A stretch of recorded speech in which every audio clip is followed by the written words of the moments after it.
Let's talk about the history of trauma research and how it impacts your relationship.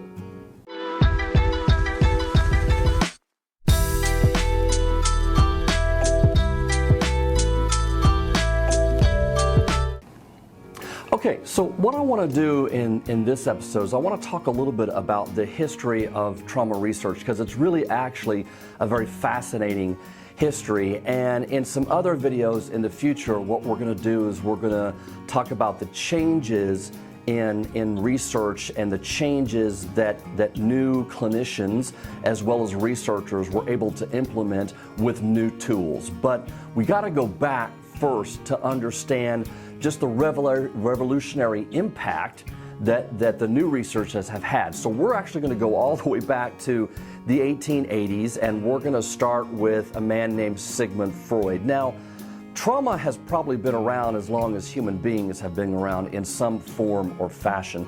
But in terms of the real systematic approach or the study to trauma, it hasn't been going on all that long, really just about 120 years that we've sort of systematically started studying and researching trauma, trying to understand it better and trying to treat it. That research began actually in France with a man named Martin Charcot. And he was a neurologist. He was actually called the father of neurology. And he started to research a group of patients that were exhibiting certain types of symptoms.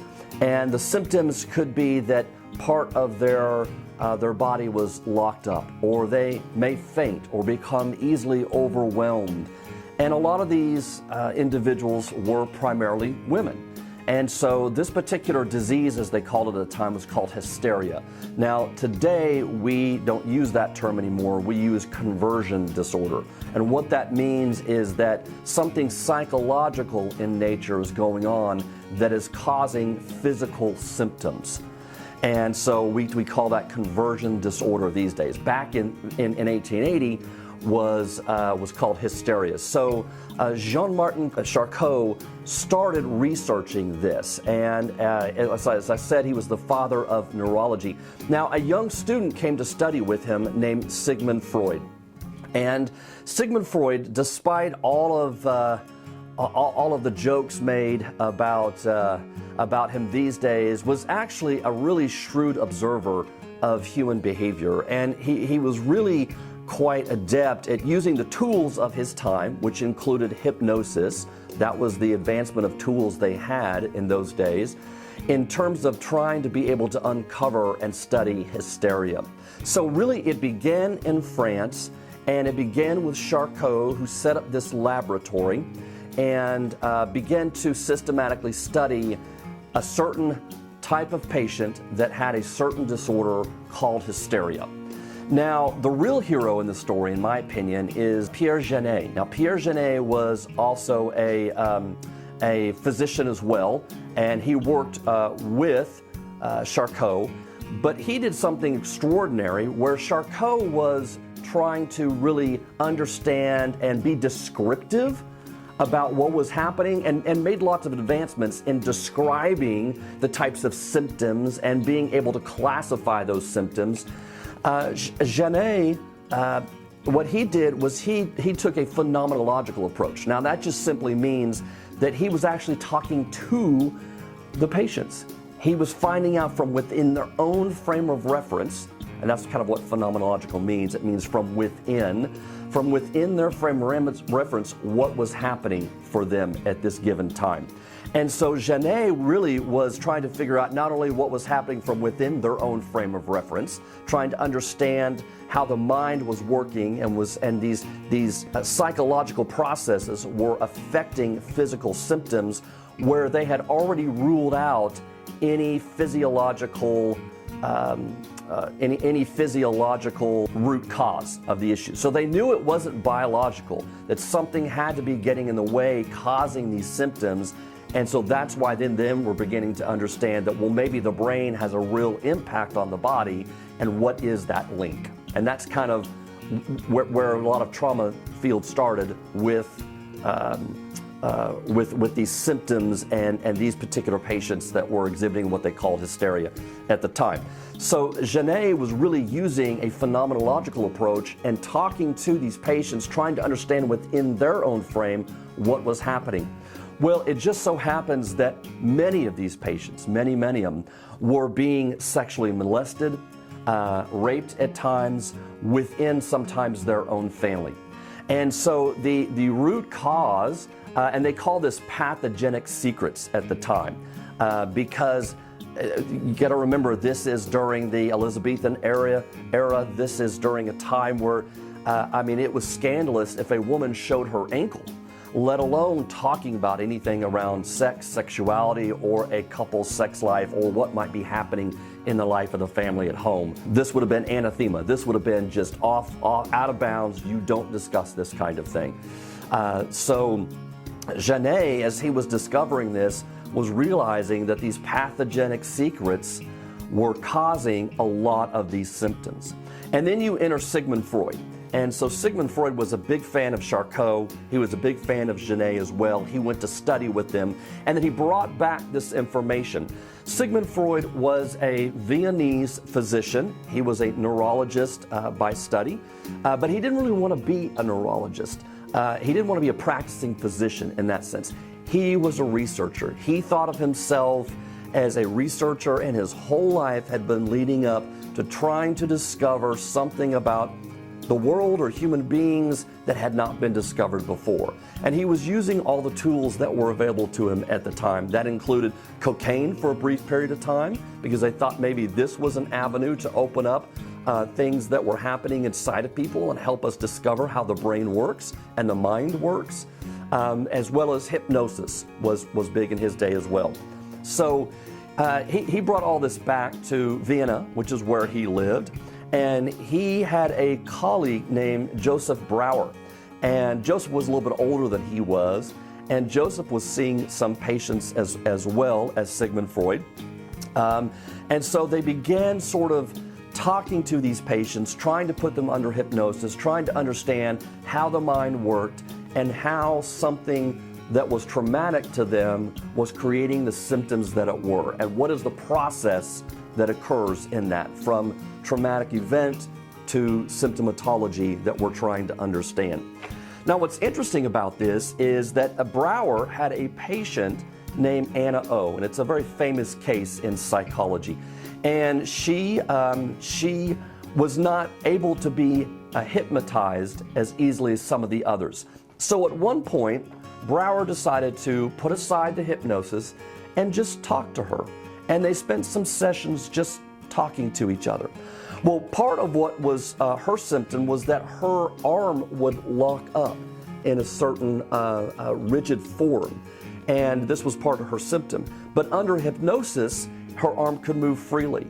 So there was no neurological damage. They were aware of that, otherwise she never would have been able to do that. So something was causing this, that during her waking hours, her arm was locked into place. Well, slowly, as she and Brauer built up a working relationship together, he was able to discover and understand her traumatic past and how that was causing her symptoms. And as such, slowly her symptoms began to dissolve. She was able to move her arm during waking hours when she wasn't under hypnosis, and they created this very close bond. So Anna O is a very famous case. They actually know her real name, and I've forgotten it at this time, but Anna O was her case name that she had. And Freud and Brauer published Studies on Hysteria, which is one of the first books. And Freud actually wrote a paper about this and some other cases as well, and he called it the seduction theory.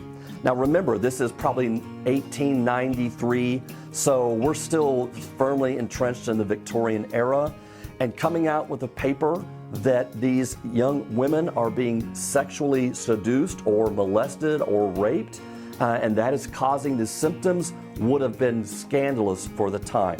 But he was seeing, Freud that is, patient after patient after patient, and this is where his research led him to believe that something traumatic was happening, and as a result, it's causing these symptoms, these cluster of symptoms that we call hysteria.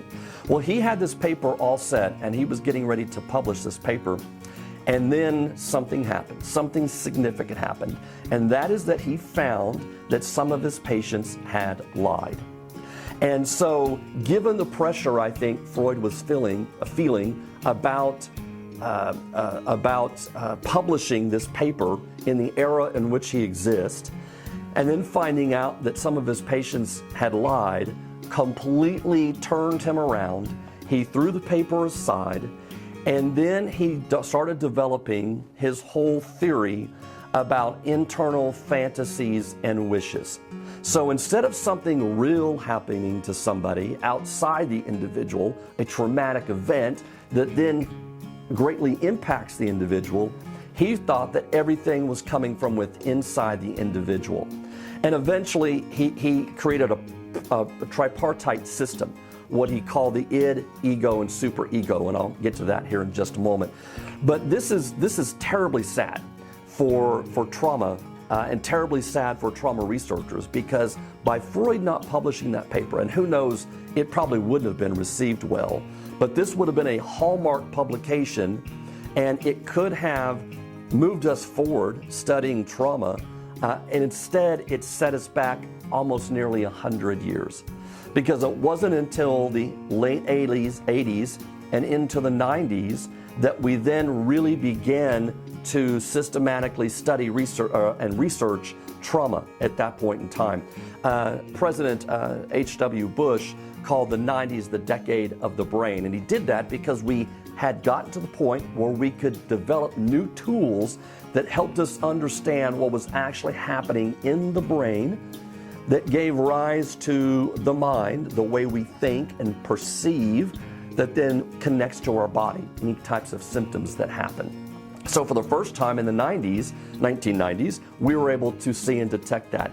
But sadly, it set us back 100 years when Freud decided not to publish that paper. Now, I understand the pressures he had at the time. It probably would have been scandalous had he published that, but it is really a shame. And Judith Herman, in her book, Trauma and Recovery, as well as Bessel van der Kolk, they outline this history beautifully in their two books as well. And so I'm not coming up with anything new here, but I think it's a fascinating history that looks at what was the beginnings of the systematic research of trauma, and by default, the beginnings of talk therapy, what we consider psychotherapy to this day, that began with Brower and the case of Anna O, that has led us on this journey to understand what really happens inside a human being when they experience trauma, and how does that impact their ability to feel safe within themselves and to create safe and secure relationships. Unfortunately, we've had to sort of unfold a bumpy road for the last 100 years before we've been able to better understand that process that was happening. So that's a little bit about the history and the systematic research of trauma. And I think it's a fascinating history. Again, you can read it in either one of these books, Judith Herman's Trauma and Recovery, or Bessel van der Kolk's The Body Keeps the Score, because they talk about it in there too. And so here we are 100 years later, actually over 100 years later, but since the 1990s, we are much better able to understand. One of the tools that we use now to understand trauma and what's happening is what is called the functional MRI machine, magnetic resonance imaging.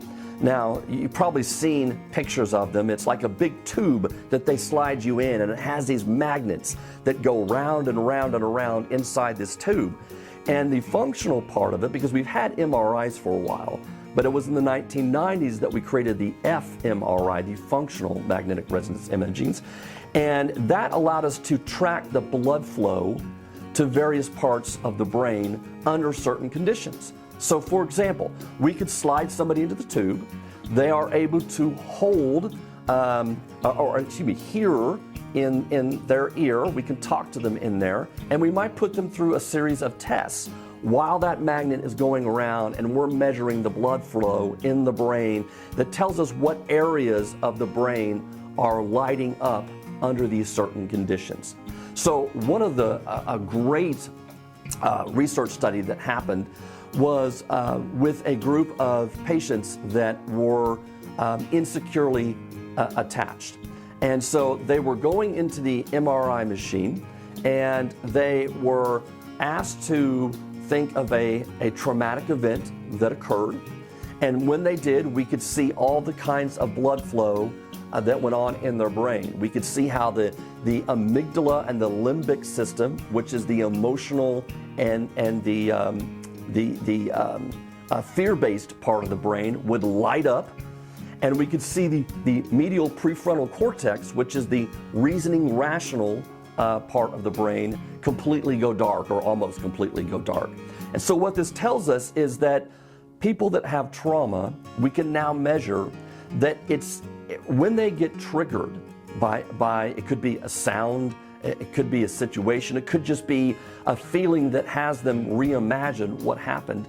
It is as if they are reliving that trauma. It is not something that happened in the past. It is something that is currently still happening to them. So those are the types of studies that we've been able to really understand much more deeply about what's happening with trauma, and get a much better grip on understanding how do we actually treat trauma.